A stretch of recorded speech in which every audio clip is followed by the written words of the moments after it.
Introduction au contrôle non destructif. La magnétoscopie.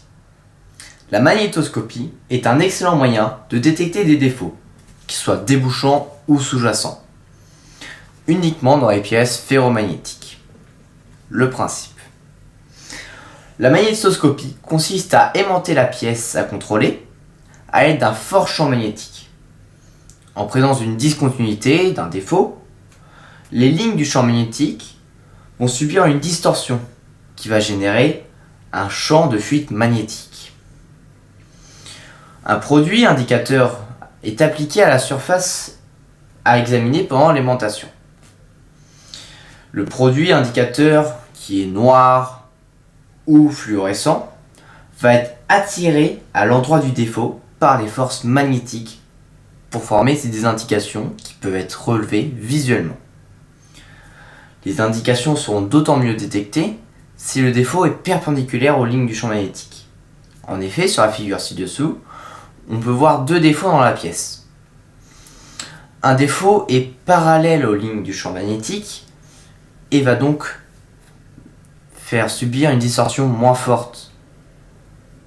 Lors de l'application du révélateur, le défaut ne sera donc pas détecté. Alors que le deuxième défaut, qui est perpendiculaire aux lignes du champ magnétique, va faire subir une distorsion beaucoup plus importante à ces lignes, et donc on va pouvoir beaucoup mieux détecter la présence du défaut.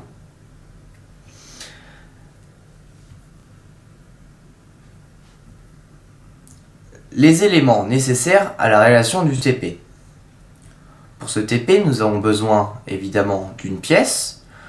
Dans ce cas, nous avons pris deux pièces, un tube creux ainsi qu'une pièce rectangulaire avec une soudure à l'extérieur. Nous avons besoin évidemment du révélateur, le fluorescent, ainsi que le révélateur noir. Nous avons pris aussi une peinture blanche.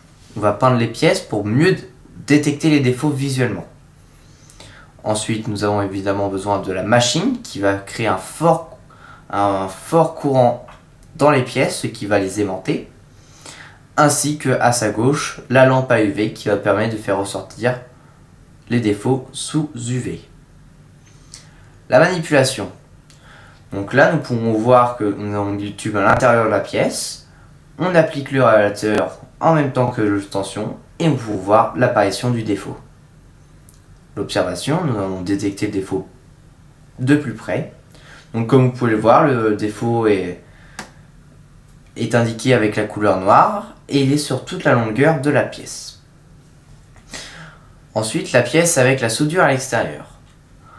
Vu qu'on va faire avec la fluorescence, nous allons peindre la pièce d'une couleur blanche pour mieux relever le défaut. Ensuite, nous allons mettre un fort courant à l'intérieur de la pièce grâce à deux tiges métalliques. On applique le révélateur et on pose les deux pièces. La machine se met en route.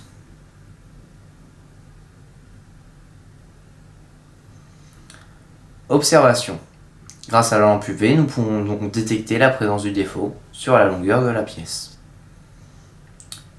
Et voici la photo qui permet de mieux détecter encore la présence de la pièce. Vous pouvez remarquer que grâce à cette méthode, nous pouvons indiquer l'endroit, la présence, l'endroit où se trouve le défaut, ainsi que sa taille. Les avantages. Les avantages de l'utilisation de la magnétoscopie pour la détection de défauts, c'est qu'il permet de détecter des défauts débouchants ou sous-jacents comme je l'ai dit. Alors qu'est-ce qu'un défaut débouchant ou sous-jacent? Un défaut débouchant, c'est lorsqu'il y a une fissure qui ressort de la pièce. Alors que sous-jacent, c'est lorsqu'il y a une fissure, mais elle ne ressort pas de la pièce, elle est juste en dessous. Par exemple, pour le tube précédemment, le défaut était débouchant, mais vu que le tube était gris, nous avons mis un scotch blanc autour de la pièce. Le défaut n'est donc du coup plus débouchant mais sous-jacent. Pourtant, il était très bien détecté. Les avantages évidemment c'est que l'observation est visuelle et directe, on ne peut pas se tromper.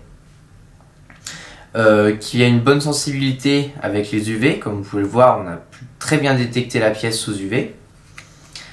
Et c'est une technique qui est assez économique car elle demande peu de matériel et elle est facile à mettre en place. Un autre avantage de la magnétoscopie, c'est que au contraire de magnétiser une pièce, on peut en démagnétiser une. Pour ce faire, on va retirer la pièce petit à petit du champ magnétique créé par la magnétoscopie. La pièce sera donc démagnétisée. Les inconvénients, c'est évidemment que cela marche qu'avec les matériaux ferromagnétiques.